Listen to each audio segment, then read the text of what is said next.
Bentar, masih proses rekaman. Baik. Bismillahirrahmanirrahim. Assalamualaikum warahmatullahi wabarakatuh.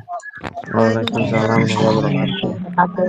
Selamat pagi menjelang siang, salam sejahtera bagi kita semua. Terima kasih Bapak-Bapak, Ibu-Ibu, para mahasiswa sekalian. Kita melanjutkan pertemuan kita terkait perkuliahan dengan mata kuliah pendidikan ilmu sosial. Gitu. Seperti yang kita sepakati, kita sama-sama berdiskusi dan kemudian nanti juga kita coba sesuaikan waktu dan perkuliahan kita yang akan datang pada hari Minggu sudah pukul 15.30 sampai jam 16 kita mulai ya, selesainya mungkin menyesuaikan. Baik, di pertemuan pertama ini kita coba membahas tentang falsafah dan sejarah pendidikan IPS.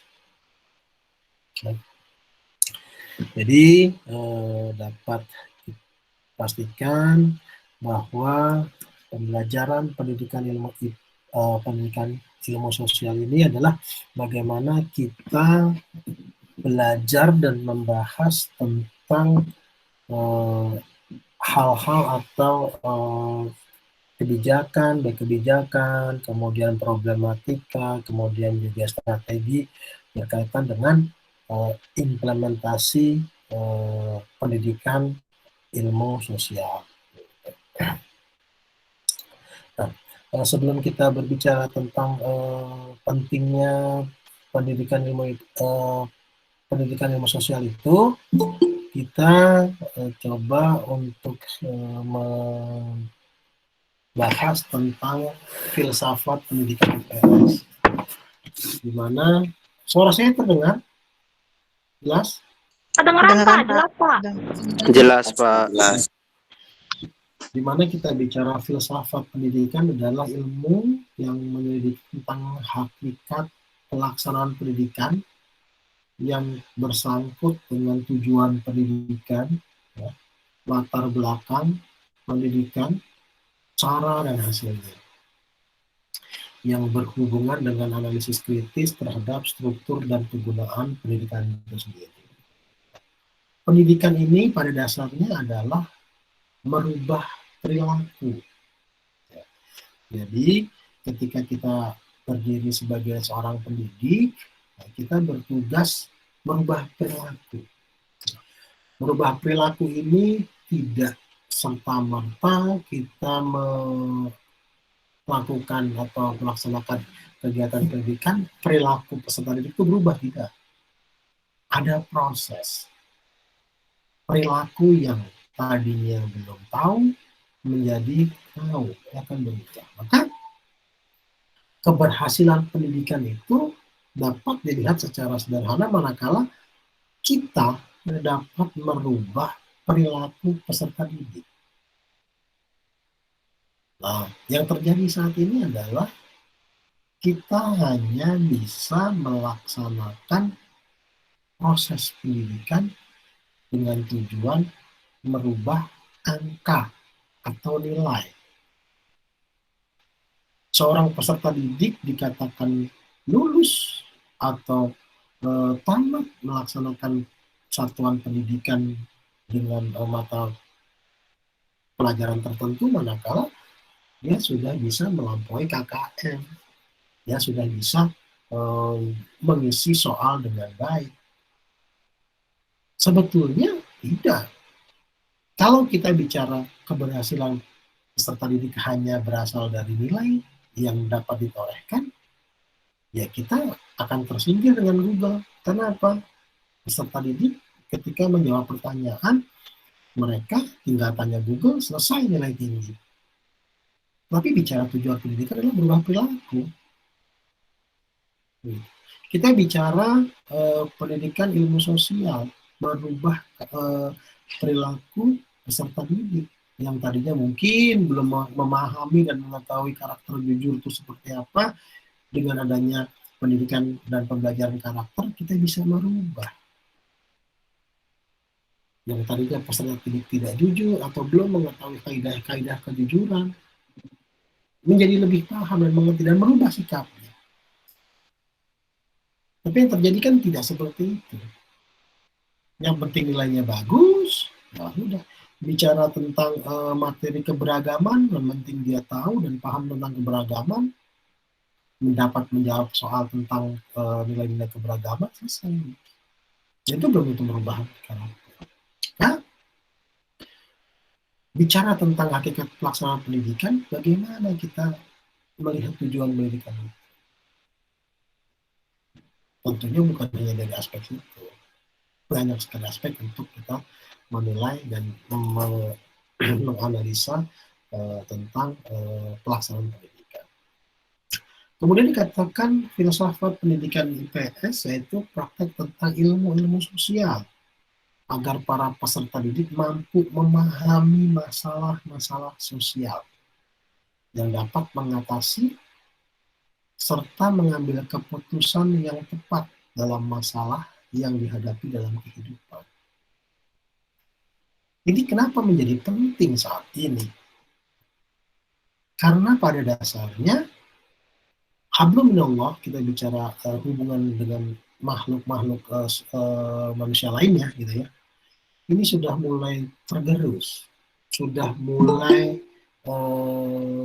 bahasa saya sudah mulai ada gesekan pengurangan nilai-nilai akibat perkembangan teknologi informasi. Saya sampaikan ketika kita sudah dikuasai oleh teknologi dalam rangka manfaat teknologi itu memudahkan kehidupan kita ya. Tetapi jangan sampai teknologi itu mengurangi nilai akhlak, nilai moral yang ada di dalam tatanan kehidupan manusia. Contoh, sering saya sampaikan, misal kita menggunakan media Google seperti ini, ya, ada yang on cam, ada yang off cam.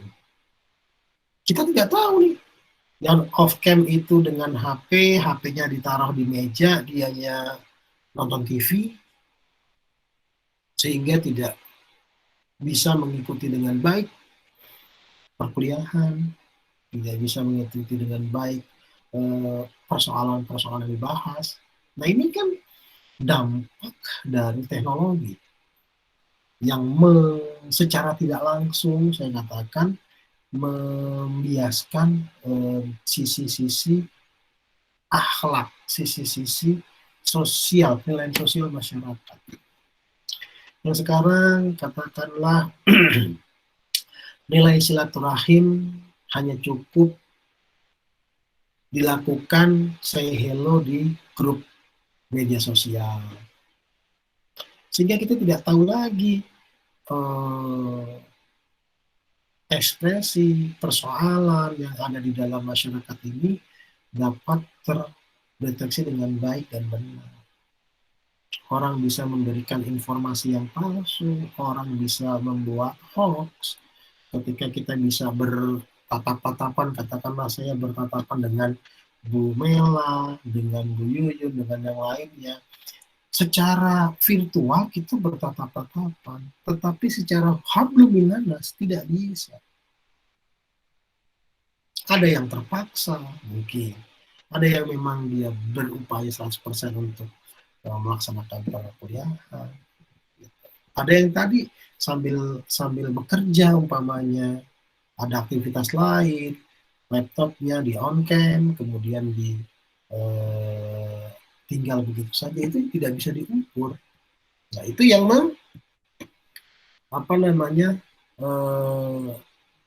menjadi kajian pendidikan IPS dalam rangka mampu memahami masalah-masalah sosial. Contoh, ketika Anda menjadi guru bimbingan konseling, bagaimana bisa kita memahami kesulitan, memahami keadaan peserta didik kita kalau hanya menggunakan teknologi? masalah-masalah sosial itu tidak bisa diserap dengan baik manakala hanya menggunakan teknologi. Nah, ini menjadi PR kita ke depan pada saat pandemi ini sedang berlangsung. Berbeda dengan kita tatap muka, kita bisa melihat teman-teman yang serius, melihat teman-teman yang ada masalah. Nah, ini yang menjadi dasar pendidikan IPS, supaya kita bisa memahami persoalan-persoalan yang dapat diatasi serta dapat mengambil keputusan yang tepat terhadap masalah yang dihadapi dalam kehidupan. Fungsi-fungsi dari pendidikan filsafat IPS adalah yang pertama sebagai transmisi kewarganegaraan. Pendidikan ilmu pengetahuan sosial dikatakan sebagai transmisi kewarganegaraan adalah pendidikan ilmu sosial yang ada di Indonesia dijadikan sebagai alat untuk mensosialisasikan, untuk memberi pemahaman. Memberi pemahaman tentang apa? Tentang kewarganegaraan. Salah satunya tentang nilai-nilai Pancasila. Di situ dari mulai nilai ketuhanan sampai dengan nilai keadilan sosial. Bagaimana kita mentransmisikan nilai-nilai kewarganegaraan. Ya, bagaimana cara menjadi warga negara Indonesia yang memiliki keimanan terhadap Tuhan, bagaimana kita menyikapi seperti yang kemarin ada di Banten, upacara mandi bersama, ada yang tahu ya? Sudah ya, seperti itu. Nah, itu bertentangan dengan nilai-nilai ketuhanan di dalam Pancasila. Bagaimana kita bisa merefleksikan manusia Indonesia yang adil dan beradab itu seperti apa. Itu diturunkan dalam ilmu pengetahuan sosial. Bagaimana kita menyikapi kebinekaan tunggal ika, keanekaragaman. Itu bagian dari transmisi nilai-nilai kewarganegaraan. Ya. Kemudian juga IPS sebagai pendidikan reflektif. Ya. Apa sih itu pendidikan reflektif? Pendidikan di mana kita bisa merefleksikan, kita bisa menilai sejauh mana kita sudah terpengaruh, sejauh mana kita sudah menyikapi perkembangan teknologi, sejauh mana kita terkoreksi dengan kondisi pandemi seperti ini. Maka perlu IPS hadir dalam rangka menyikapi pembelajaran di masa pandemi.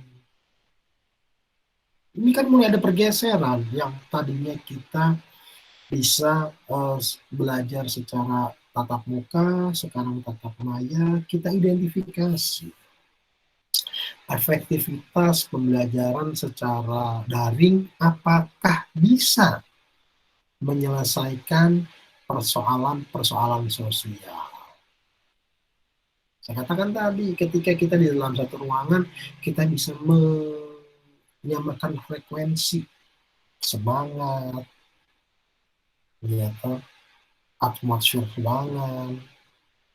Ketika di dunia maya seperti ini, apakah bisa menularkan rasa semangat? Seorang motivator katakanlah menyemangatkan sebuah nilai tertentu, apakah audiensnya bisa langsung menyamakan frekuensi menjadi semangat? Kan belum tentu. Ada peserta didik yang ketika melakukan pembelajaran daring dia di dalam ruangan sehingga dia bisa fokus. Tapi ada juga yang di luar ruangan. Ada juga menggunakan HP yang dia tidak fokus. Maka pendidikan IPS bisa menjadikan refleksi, memberikan penilaian, strategi apa sih yang tepat dalam melaksanakan pembelajaran IPS. Apakah bisa menggunakan student center learning, apakah menggunakan problem solving base, Apakah cukup diberikan materi atau keterlibatan dari peserta didik? Bicara keterlibatan belum tentu mudah. Bisa jadi di saya lancar, tapi di Faris tidak lancar.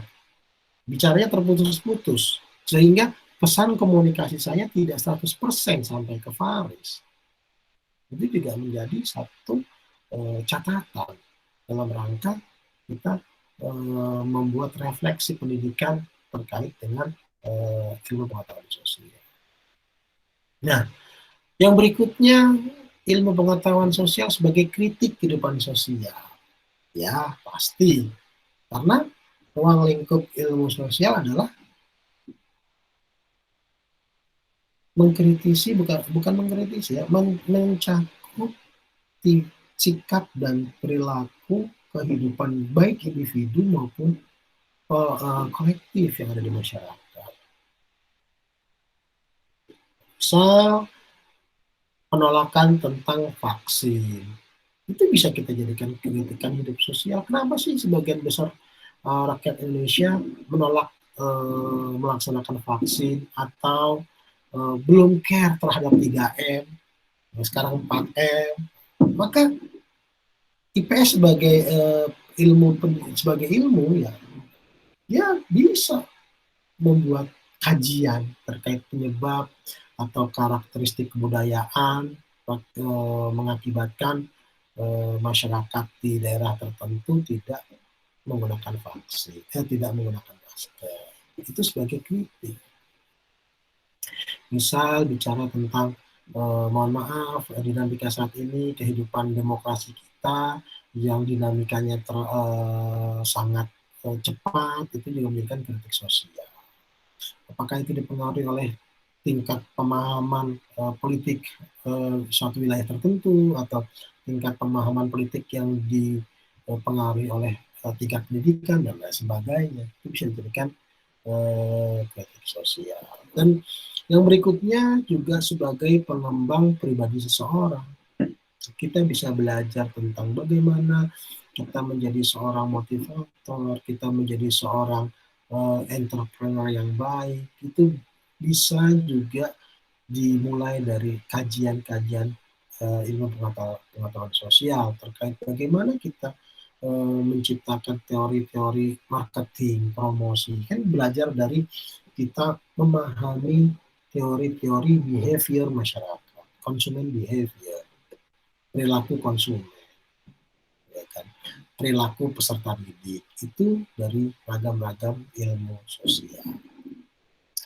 Baik, sampai di sini ada yang bisa didiskusikan atau ditanyakan? Lanjut? Lanjut, Bu Mela? Iya, lanjut, Pak. Baik, ya. Baik, ini dikatakan, ya ini sudah saya jelaskan tadi ya, IPS sebagai transmisi kewarganegaraan, sebagai reflektif, ya, kemudian, nah ini, filsafat ilmu pendidikan di mana di dalamnya ada ontologi, di mana substansi dan pola organisasi ilmu pendidikan, kemudian ada epistemologinya, ya, sebentar,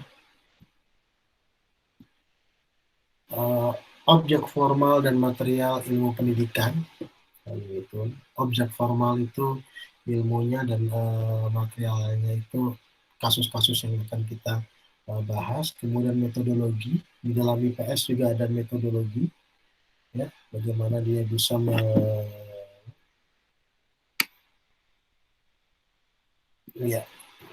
menyusun ilmu menjadi sebuah ilmu yang tersistematika dengan baik, dan ada aksiologi di mana menilai kegunaan teoritis dan praktis dari ilmu pendidikan sosial. Ya.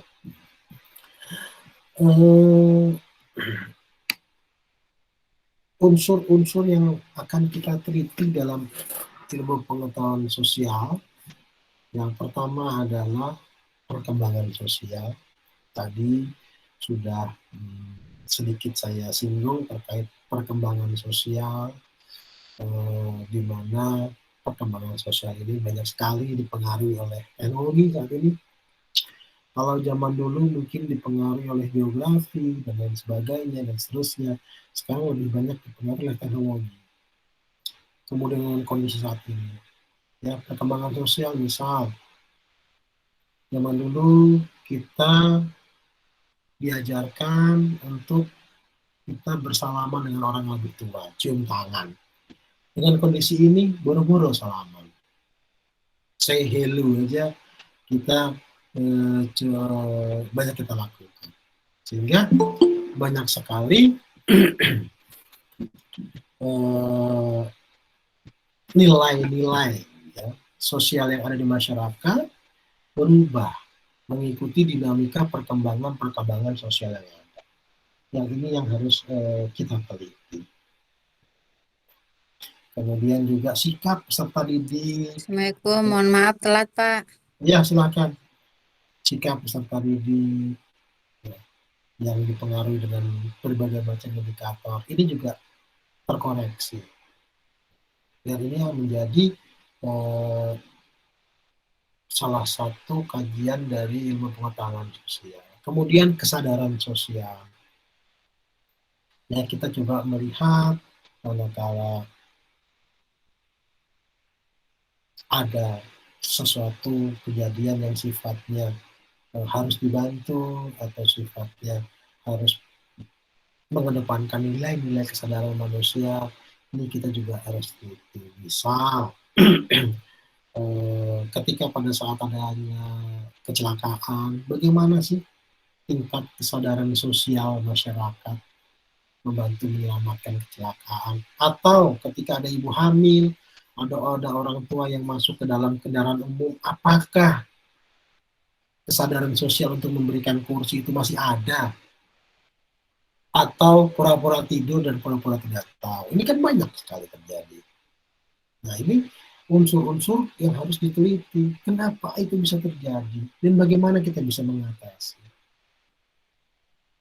Kenapa sekarang orang Indonesia lebih percaya kepada hoax? Lebih mudah bertengkar, lebih mudah mencaci, gitu. Ya. Kemudian juga ideologi sosial. Kita menanamkan ideologi kita Pancasila, kita juga harus bisa teliti. Bagaimana ketika kembali lagi sekat-sekat itu akan menjadi hilang manakala adanya teknologi dan globalisasi. Ini berdampak langsung terhadap ideologi. Karena dengan adanya teknologi kita bisa melihat ideologi-ideologi secara bebas. Dan manakala itu kita tidak teliti, kita tidak coba cermati, maka ideologi kita akan tergerus dengan paham-paham ideologi tanpa adanya penanaman kembali, pemahaman kembali terhadap ideologi Pancasila ke anak didik kita. Ya. Yang berikutnya perjuangan sosial, perubahan dan pemimpinan sosial. Ini juga yang harus kita teliti. Artinya segala macam aktivitas yang ada di ranah ilmu pendidikan sosial itu yang harus kita teliti.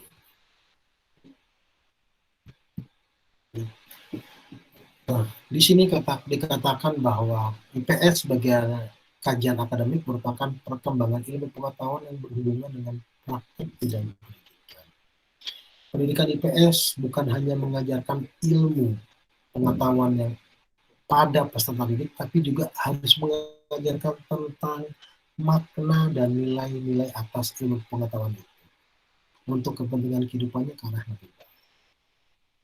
Pendidikan IPS merupakan kemasan pengetahuan sosial yang telah dipertimbangkan secara psikologis untuk kepentingan pendidikan. Jadi kita bukan hanya mengajarkan, ya, pendidikan IPS ini makna yang sifatnya memberikan pengetahuan kognitif saja. Ia tahu bahwa menjadi warga negara Indonesia yang baik itu harus memiliki apa yang dikatakan kepribadian Pancasila. Apa kepribadian Pancasila? Harus jujur, salah satunya. memiliki integritas. Tetapi kalau itu hanya diajarkan semata, tanpa harus kita menanamkan nilai-nilai, korupsi itu tidak baik. Tetapi dia tidak bisa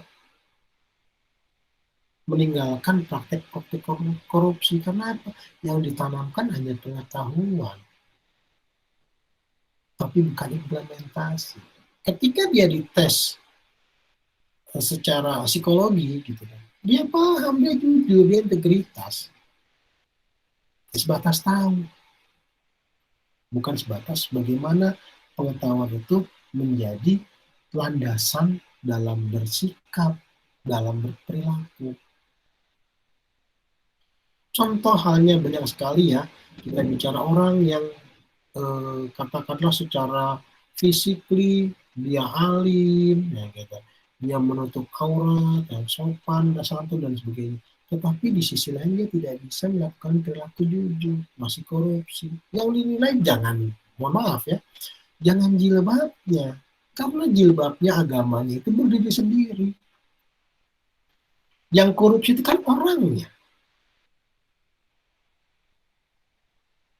Maka kita suka terjebak di sini bahwa kita hanya sekedar paham terkait dengan ilmu-ilmu sosial tersebut, tanpa kita juga mengajarkan makna dari ilmu tersebut. Jadi kalau saya coba bahas ketika kita bicara teori Bloom, kognitif, afektif, psikomotorik, iya, dalam tubuh manusia kita ada yang namanya otak, akal. Maka dikukur dari afektif, kognitif, dan psikomotorik. Tetapi di dalam tubuh manusia bukan hanya akal, ada hati dan iman. Maka kita sebagai seorang pendidik bukan hanya memberikan pengetahuan dan menyirami isi dari akal itu, akal budi itu, tetapi kita juga harus bisa memberikan pengetahuan tentang nilai hatinya dan keimanannya. Mau dikatakan kita berbicara tentang nilai-nilai kejujuran, bukan hanya kejujuran itu sifatnya hubungan hablum minanas, tidak. Nilai-nilai kejujuran itu juga terkait dengan hablum minallah. Kenapa? Menyangkut pada nilai keyakinan. Kepedulian sosial bukan hanya berbagi, bisa membagi 10 dibagi 2, 5, tidak. Tapi ada nilai hati, ada kepekaan dan kepedulian sosial. Sehingga di mana pada implementasinya kita mengajarkan kepada peserta didik untuk apa? Untuk bersedekah. Bersedekah itu hitungannya dengan hati. Dia berbagi tidak akan membuat dia akan menjadi miskin. Tidak bisa dihitung dengan akal.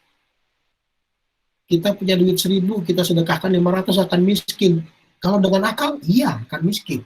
Karena duit kita akan berkurang. Tapi manakala kita coba pandang dengan hati dan iman, kita punya duit 1.000, kita sedekahkan 500, tidak akan menjadi miskin.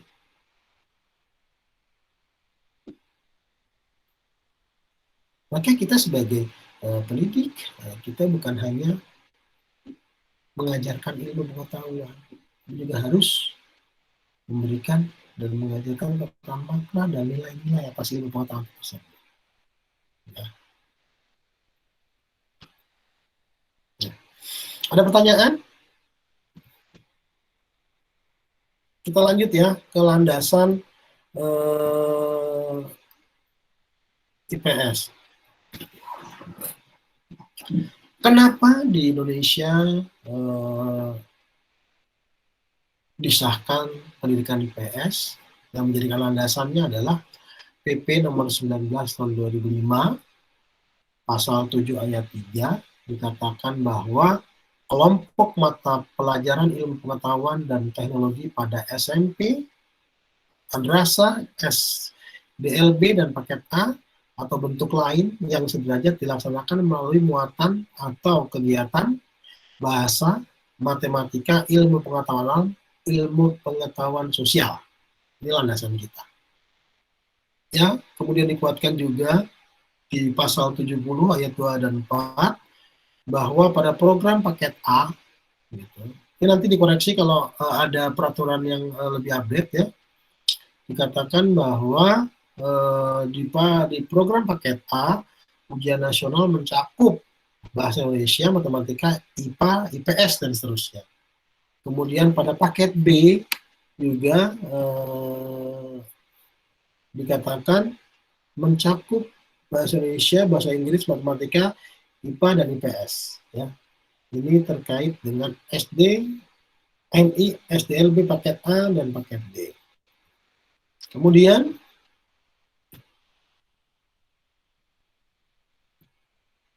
dari sini menjadi landasan kita berangkat ke materi berikutnya terkait dengan tujuan pendidikan IPS.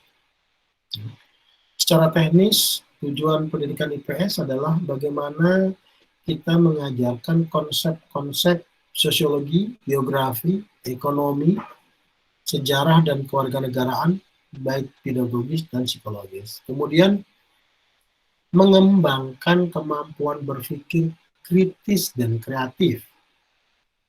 Inquiry memecahkan masalah dan keterampilan sosial. Tadi sudah dibahas di atas, tujuan kita adalah bagaimana kita menyikapi dinamika perubahan sosial. Ya, perubahan sosial itu berubah dan dinamis sekali, bisa hitungan detik kan gitu loh. Kemudian membangun komitmen dan kesadaran terhadap nilai-nilai. Dari berbagai macam kejadian, interaksi sosial, maka akan terbentuk komitmen dan kesadaran terhadap nilai-nilai sosial. Dulu beberapa puluh tahun yang lalu kita kaget ya, Indonesia pada saat masa lalu jarang bencana, sekarang terjadi bencana, maka dibentuklah BNPB, ya, Badan Nasional Penanggulangan Bencana. Kita banyak teroris, jadi dibentuk tuh Badan Nasional Penanggulangan Teroris. Pada saat ledakan penduduk, dibentukkanlah BKKBN. Itu hasil dari kajian-kajian IPS yang kita bisa membangun komitmen dan kesadaran terhadap nilai nasional. Gitu ya. Nah, sejarah perkembangan IPS itu berawal dari di Amerika Serikat. Jadi bisa dikatakan ketika perubahan revolusi industri ya pada saat itu sebelumnya ya, ketika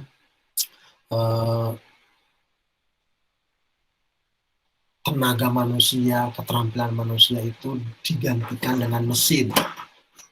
Ya kan, sekarang pun juga terus ya, ketika tenaga manusia, kemudian juga kemampuan manusia sudah digantikan oleh mesin, ini akan timbul dampak sosial. Apa yang pertama? Pengangguran. Ketika pengangguran sudah meningkat, dampak berikutnya apa? Kejahatan. Kejahatan ini nanti menyebar. Ada kejahatan yang sifatnya keras, ada kejahatan yang sifatnya mengarah ke anak, ada kejahatan yang mengarah ke gender tertentu. Itu akibat dari apa? Akibat dari fungsi kerja manusia yang digantikan oleh mesin di revolusi industri pertama. Nah, ketika bicara revolusi industri sekarang juga mulai nih. Contoh ketika kita di awal sekali munculnya transportasi online. Ada kan penolakan yang tadinya ojek pangkalan tidak mau menerima, itu udah gesekan. Kan begitu loh. Ada dampak positifnya juga ketika saat sekarang kondisi pandemi banyak yang di PHK, pekerjaan yang paling mudah yaitu ojek online. Tetapi ojek online ini terkadang bisa disalahgunakan. Yaitu dinamika sosial. Bagaimana kita menyikapi itu. Dan bagaimana kita meneliti dan mengkritisi. Sejauh mana sih efektivitas ojek online dalam rangka mengentaskan kemiskinan. Bagaimana mau mengentaskan kemiskinan? Orang mau ojek online, motornya kredit. Bunga kreditnya riba luar biasa. Sama aja kan? Nah ini berbagai macam sudut pandang bisa kita lihat. Dan begitu. Menjadi ibu-ibu yang tadinya bisa produktif, membuat masakan untuk anak dan suaminya karena ojek online, udahlah belanja aja, nggak masak tinggal beli ojek lewat ojek online. Atau dari sisi lain, karena dengan adanya ojek online, ibu-ibu bisa lebih produktif dan memasarkan hasil kreasinya tersebut melalui ojek online. Jadi banyak sekali hal-hal itu yang bisa kita pelajari. Maka perlunya sebuah ilmu yang mengkaji tentang perkembangan sosial yang ada di masyarakat. Ditambah lagi di Indonesia sejarah IPS ini menjadi salah satu tadi transmisi kewarganegaraan untuk menjaga nilai-nilai sosial di masyarakat yang tentunya nilai-nilai kita didasari dengan Pancasila itu. Pendidikan IPS harus bisa menjadi transmisi kewarganegaraan. Harus menjadi alat untuk mensosialisasikan, untuk memberikan pemahaman nilai-nilai yang terkandung di dalam nilai-nilai Pancasila. Dalam rangka mengantisipasi masuknya paham-paham asing, paham-paham yang tidak sesuai dengan nilai-nilai Pancasila yang secara langsung dan bebas masuk ke negara.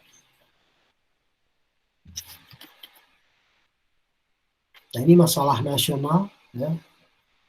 Ini mungkin nanti bisa di-update, di mana kita masih bicara kuantitas, bukan bicara kualitas. Jumlah perguruan tinggi di Indonesia itu hanya 4%. Anda coba bisa lihat di Pendikti bahwa jumlah kita 4%.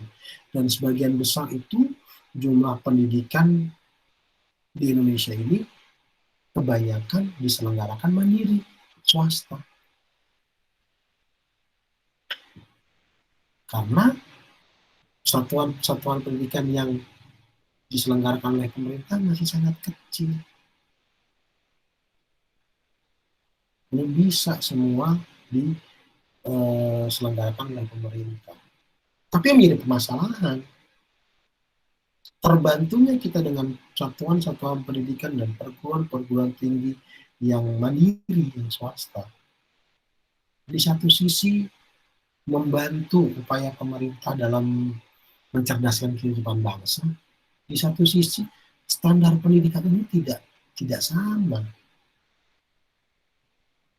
Ketika bicara negeri, semua fasilitas dan lain sebagainya ada lengkap.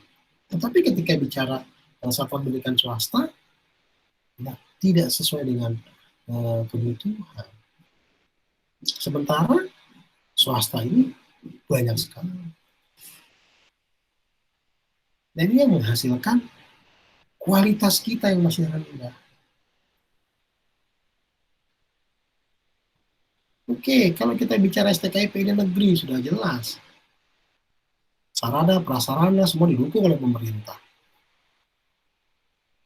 Tapi ketika swasta kan harus menyesuaikan dengan kemampuan, dengan budget. Diminta daftar ulang sesuai dengan kebutuhan, tidak bisa tepat waktu, karena masih diangsur ya. Sehingga sistem itu juga tidak berjalan, berbeda dengan negeri. Negeri semua sudah berjalan. Nah ini yang menjadi PR kita. Bagaimana pendidikan yang mandiri ini kualitasnya sama, bahkan di atas dari negeri. Ini PR buat kita semua. Untuk membentuk SDM unggul yang sekarang, itu sebuah kerja besar. Nah, lanjut yang tadi, perkembangan IPS di Indonesia dilatar belakangi oleh pertama pengalaman hidup masa lampau dengan situasi sosial yang labil, ya, memerlukan masa depan yang lebih mantap dan itu sebagai suatu bangsa yang beda. Indonesia ini lahir dari keanekaragaman suku bangsa, keyakinan, pemahaman, dan seterusnya. Yang ini mengakibatkan pandangan dan persepsi yang berbeda. Contoh sederhana dalam menyikapi COVID.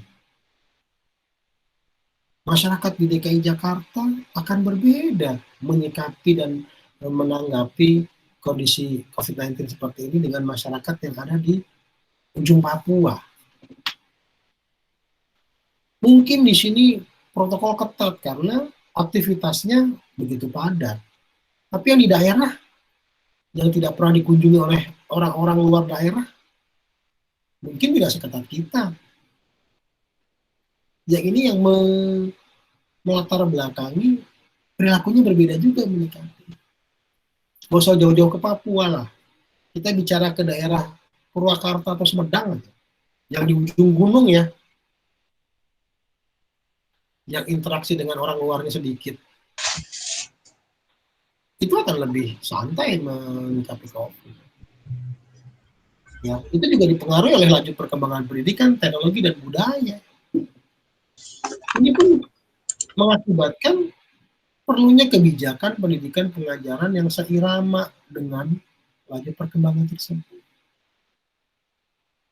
Oke, di Jakarta, bicara kita melaksanakan perkuliahan daring dengan Google Meet atau dengan Zoom dan lain sebagainya. Nggak usah jauh-jauh sampai ke Kalimantan dan Sulawesi. Mungkin teman-teman kita yang ada di Jonggol atau di Rangkas Bitung ya, di Tangerang,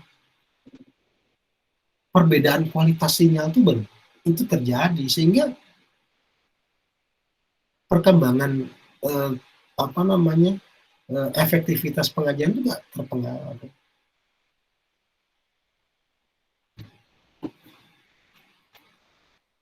Kemudian output pendidikan persekolahan benar-benar lebih relevan dengan tuntutan masyarakat yang ia akan menjadi bagian dari materi yang dimuat dalam kurikulum dan dipelajari peserta didik dapat bermanfaat. Ini link and match. Di SMK jurusan apa, kemudian PKL-nya hanya cuma diberikan tanggung jawab fotokopi, antar surat. Tidak sesuai. Ini menjadi apa namanya salah satu tantangan. Bagaimana kita menyikapi perkembangan pendidikan ilmu pengetahuan sosial.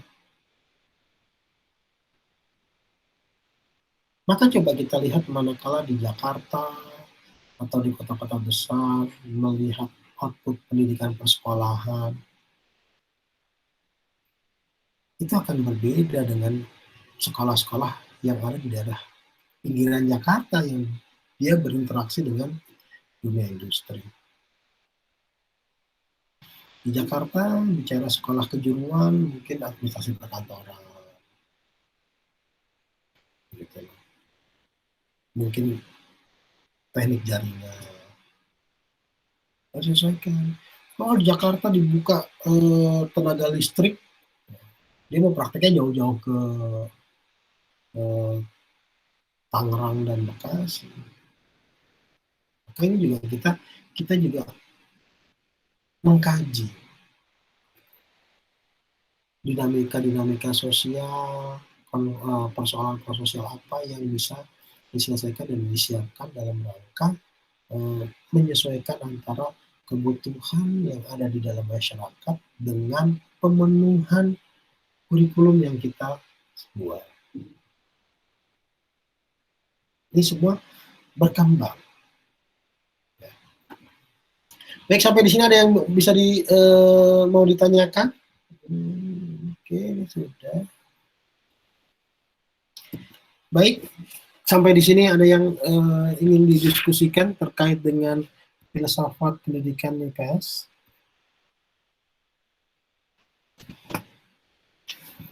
Silakan kita berdiskusi. Baik Pak, saya mau bertanya Pak. Ya, silakan Bu ya. Gini ya Pak, kali ini kan permasalahan sosial itu sangat banyak yang dijumpai, khususnya apalagi di masa pandemi sekarang ya Pak ya. Nah contohnya misalnya salah satunya masalah pendidikan ya Pak ya. Masalah pendidikan di sini menjadi suatu kendala, baik itu untuk orang tua maupun untuk peserta didik dan sebagainya. Nah, yang jadi masalahnya, apakah suatu permasalahan sosial itu bisa menjadi suatu apa ya adakah jalan keluarnya gitu Pak ya, yang bisa dipersepsikan dari pendidikan sosial gitu, bahwa guru itu tidak bisa digantikan dengan adanya kecanggihan teknologi, misalkan sekarang kecanggihan teknologi baik secara virtual atau lain sebagainya ya Pak ya, justru malah menimbulkan suatu permasalahan baru, terjadinya kekerasan, misalkan maaf ya Pak ya, orang tua yang tidak bisa menghadapi atau mengajarkan anaknya di sekolah, di rumah, karena mereka sudah terbiasa diajarkan oleh gurunya. Nah, jadi bagaimana permasalahan sosial ya dari segi pandangan yang tadi Bapak jelaskan gitu, menurut pendapat Bapak gitu Pak. Baik, ketika kita bicara seorang pendidik, tadi sudah dijelaskan di awal terkait bagaimana kita bisa mengubah perilaku peserta didik, bagaimana kita berupaya mengajarkan kepada peserta didik. Kalau kita sebagai seorang guru hanya memiliki tujuan mengajarkan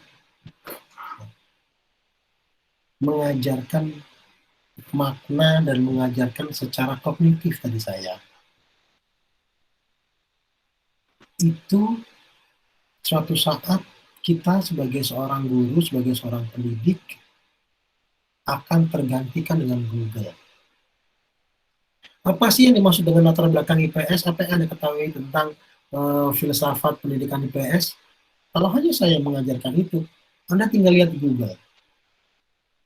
Ya, Google bisa menggantikan guru. Tetapi apa yang tidak bisa digantikan oleh guru? Bagaimana kita juga menanamkan nilai-nilai akhlak yang tidak bisa digantikan oleh seorang guru gitu ya. Kita bisa menanamkan nilai-nilai. Tadi saya katakan, ya, contoh tadi saya katakan bahwa kita bicara kita kuliah, manakala hanya menggugurkan tugas dan kewajiban, ya ada di sini join in. Tetapi kalau kita menanamkan nilai-nilai akhlak, kita belajar itu bukan hanya sekedar menggugurkan kewajiban, tetapi di situ ada nilai pahala, ada nilai kebermanfaatan, ya kan? Ada nilai sebagai anak, nilai bakti anak kepada orang tua, manakala orang tua membiayai kita, ya kan? Jadi anak yang soleh, kan begitu. Nah itu beda. Mahasiswa yang hanya sekedar menggugurkan kewajiban, ya sign in, selesai. Tetapi mahasiswa yang kita tanamkan, yuk kita bukan hanya sekedar belajar secara kognitif. Nilai sedekah itu bukan hanya sekedar berbagi. Kalau secara kognitif berbagi, secara matematika, kita punya uang 1.000, kita sedekahkan 500, jadi miskin kita. Tetapi kita ajarkan nilai-nilai akhlak, bahwa di dalam bersedekah itu bukan hanya bicara kognitif, tapi ada rasa kepedulian, ada hati di situ. Ada keimanan, ada nilai pahala di situ. Yang meyakinkan bahwa tidak akan menjadi miskin manakala kita bersedekah. Itu fungsi kita. bukan hanya sebagai pengajar, ya. Pengajar itu mengajarkan materi, tetapi kita juga harus sebagai seorang pendidik yang bisa merubah perilaku. Gitu. Jadi, manakala kita menyikapi kondisi seperti ini, benar, guru tidak akan tergantikan profesi sebagai seorang guru, manakala guru juga memposisikan sebagai seorang pengajar dan pendidik. Tetapi kalau guru hanya sekedar memberikan tugas dan fungsi sebagai pengajar, bisa lihat di YouTube, bisa lihat di Google, banyak. Gitu. Ya, jadi mungkin itu yang bisa saya sampaikan. Yang lain mungkin? Ya Pak, makasih. Gimana Bu Yuyun? Ya, ada lagi?